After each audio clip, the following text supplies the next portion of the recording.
வணக்கம். ஆகஸ்ட் முதல் வாரம் வந்து உலக தாய்ப்பால் வாரமாக வந்து செலிப்ரேட் பண்ணுறாங்க. இது எதுக்குன்னா பிரெஸ்ட் ஃபீடிங் மதர்ஸ்க்கு அவேர்னஸ் க்ரியேட் பண்ணுறதுக்காக. ஸோ இந்த இயர் 2025ஓட தீம் வந்து prioritise breast feeding and create sustainable support system. அதாவது மிச்சம் நம்ம பேபிக்கு நம்ம கொடுக்குற பெஸ்ட் கிஃப்ட் என்னன்னு பார்த்தீங்கன்னா தாய்ப்பால் தான். ஸோ அதை ப்ரையாரிட்டைஸ் பண்ணணும் நம்ம. ஸோ அது நம்ம மட்டும் பண்ண முடியாது, கூட இருக்க ஹஸ்பண்ட் அண்ட் சப்போர்ட் சிஸ்டம் நமக்கு இருந்தால் தான். இப்போ இருக்க கண்டிஷனில் எல்லாமே ஒர்க்கிங் லேடிஸாக இருக்காங்க. So they need a proper support system. So breast milk வந்து பார்த்தீங்கன்னா எதுக்கு அதை நம்ம பெஸ்ட் கிஃப்ட்னு சொல்கிறோம்? பேபிக்கு வந்து கொடுக்குற மில்கில் வந்து ஃபஸ்ட்டு வந்து ஃபோம் மில்க், ஹைண்ட் மில்க் அப்படின்னு 2 டைப் இருக்குது. ஃபோம் மில்க் வந்து பார்த்தீங்கன்னா ஃபஸ்ட்டு வந்து வாட்டர் வரும்.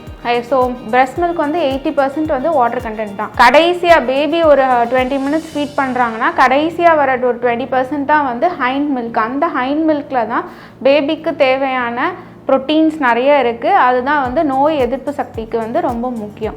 ஸோ நீங்கள் ஃபீட் பண்ணும்போது ஒரு சைட் பிரெஸ்ட் ஃபீட் பண்ணி ஒரு 5 மினிட்ஸில் இந்த சைட் மாற்றுறது அப்படி பண்ணக்கூடாது.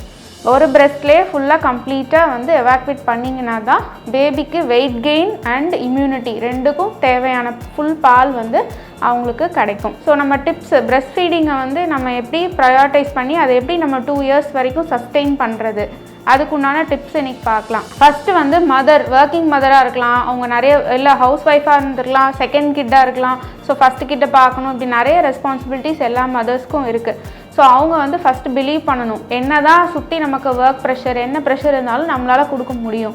அண்ட் அந்த பிலீஃப் வந்து ரொம்ப ரொம்ப முக்கியம். That is the first point. ரெண்டாவது வந்து என்ன சொல்லுவாங்க, சுற்றி இருக்கிறவங்க பேபி அழுதுகிட்டே இருக்குது, ஹோம் மில்க் பத்தலை, அதனால வேறு பால் போடுங்க. இது வந்து காமனாக நம்ம கேட்குற திங்ஸ். பேபி வந்து அழதான் செய்யும், நம்ம பேசுகிற மாதிரி பேபியோட language is crying. So that is not only for milk. அதை வந்து நம்மளாம் தெளிவாக புரிஞ்சுக்கணும். ஸோ எதுக்கு அழுகுறாங்க? ஃபஸ்ட்டு பேபி வந்து ஒரு நாளைக்கு 4 to 5 டைம்ஸ் யூரின் போகிறாங்க, வெயிட் கெயின் நல்லா இருக்குது அப்படின்னா மில்க்குக்காக அழுகிறது கிடையாது. ஸோ அதனால் நம்ம எக்ஸ்ட்ரா வேறு மில்க் வந்து நம்ம கொடுக்கக்கூடாது அழுகிறதுக்காக. மூணாவது வந்து ஃபஸ்ட்டு 6 மந்த்ஸ்க்கு நம்ம எக்ஸ்க்ளூசிவ் பிரெஸ்ட் ஃபீடிங் கொடுக்கணும். அதாவது தண்ணி கொடுக்க தேவையில்லை.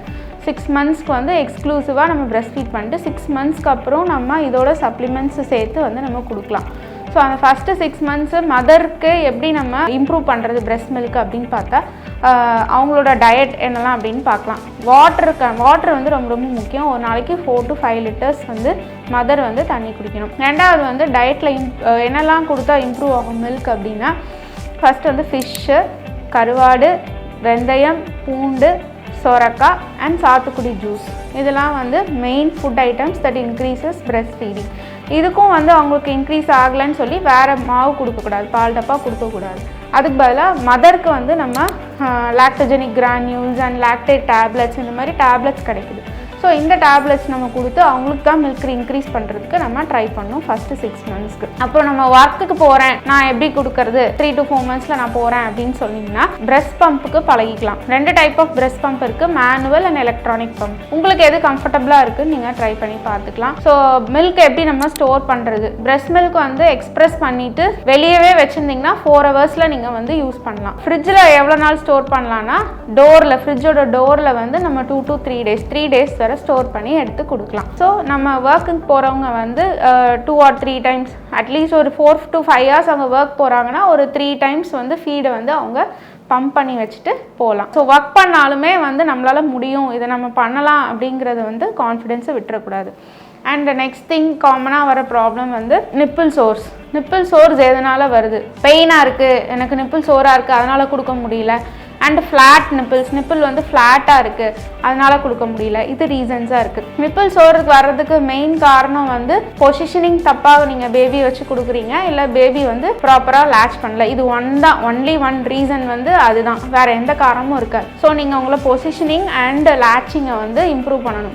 பொசிஷனிங்கை வந்து பெஸ்ட் பொசிஷனிங் வந்து நீங்கள் படுத்துட்டு பால் கொடுக்கக்கூடாது. படுத்துட்டு மில்க் கொடுத்தீங்கன்னா பேபிக்கு வந்து ஆஸ்பிரேட் ஆயிடும். நம்ம படுத்து குடித்தோன்னா நமக்கு காஃப் வரும், பட் பேபி காஃப் ஆகாமல் இல்லாமல் மூச்சு குழாய்க்குள்ளே போயிடும். ஸோ லைங் பொசிஷனில் நம்ம வந்து ஃபீட் பண்ணக்கூடாது. உட்காந்து ஃபீட் பண்ணுறதுக்கு என்ன பண்ணணும், நிறைய பேர் ஸ்பைனல் அனஸ்தீஷியா சிசேரியனுக்கு கொடுத்து பேக் பெயின் வருதுன்னு சொல்லுவாங்க. ஆக்சுவலி அதனால பேக் பெயின் வராது. ப்ராப்பராக நீங்கள் பேபிக்கு ஃபீடிங் கொடுக்கும்போது பொசிஷனில் உட்காராம குனிஞ்சிக்கிட்டு கொடுக்கறதுனால தான் வந்து முக்கால்வாசி பேருக்கு வந்து பேக் பெயின் வருது. And calcium and iron supplements எடுக்காதவங்களுக்கு பேக் பெயின் வரும். ஸோ இதுக்கு என்ன பண்ணணும்னா, நம்ம ப்ராப்பராக சேரில் இப்படி ஸ்டிஃபாக உட்காந்துட்டு பின்னாடி உங்களுக்கு பேக்குக்கு நீங்கள் சப்போர்ட்க்கு வந்து பில்லோஸ் வச்சுக்கலாம்.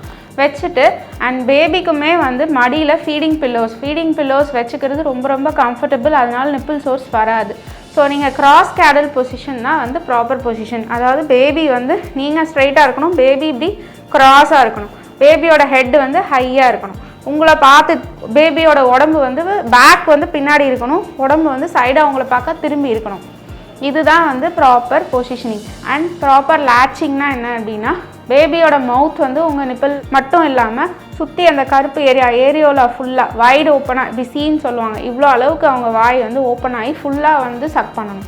சும்மா அந்த நிப்பிள் மட்டும் சக் பண்ணாங்கன்னா அவங்களுக்கு வந்து நிப்பிள் சோர்ஸ் கண்டிப்பாக வரும். இதனாலே மில்க் செக்ரீஷன் கம்மியாகும், மில்க் ஸ்டாப் பண்ணுற அளவு கூட வரும், பிரெஸ்ட் பெயின் வரும். So proper position and latching பண்ணுறவங்களுக்கு ஃபீடிங்ஸில் எந்த இஷ்யூஸுமே வராது. நடுவில் லைட்டாக சோர் இருக்கவங்களுக்கு என்ன பண்ணலான்னா, இன்பிட்வீன் ஃபீட்ஸ் வந்து நீங்கள் வந்து நிப்கேர் ஆயின்மெண்ட்டோ இல்லை கோகோனட் ஆயிலோ கூட போட்டுட்டு கொடுக்கும்போது வாஷ் பண்ணிக்கலாம். இது வந்து உங்களுக்கு நிப்பிள் சோர் வரதையும் ப்ரிவெண்ட் பண்ணும். அடுத்து வந்து ஃப்ளாட் நிப்பிள்ஸ் இருக்கிறவங்க என்ன பண்ணலான்னா, சிரிஞ்ச் பண்ணலாம். சிரிஞ்சிங், நிப்பிள் ஷீல்டு வச்சு கொடுக்கலாம். சிரிஞ்சிங் அதாவது நிப்பிளை வச்சு சிரிஞ்ச் வச்சு புல் பண்ணி நிப்பிள்ஸை வந்து வெளியே எடுத்து விடும். நீங்கள் ப்ரெக்னன்சி டைம்லேயே நிப்பிள் வந்து ஃப்ளாட்டாக இருக்கான்னு செக் பண்ணிவிட்டு ப்ரெக்னன்சியாக இருக்கும் போதே அந்த நிப்பிள் உள்ளே போயிருக்கிறத வெளியே எடுத்து விட்டிங்கன்னா ஃபீடிங் டைமில் இந்த இஷ்யூஸ் வந்து உங்களுக்கு வராது. So proper latching and positioning முடிஞ்சது. கடைசியாக வந்து ப்ராப்பர் சப்போர்ட் சிஸ்டம் நமக்கு வேணும். ஹஸ்பண்ட் அண்ட் கூட ஃபேமிலியில் இருக்கவங்க சப்போர்ட் பண்ணால் மட்டும்தான் நம்மளால் வந்து 2 years வந்து பிரெஸ்ட் ஃபீடிங் நம்ம கம்ப்ளீட் பண்ண முடியும். ஸோ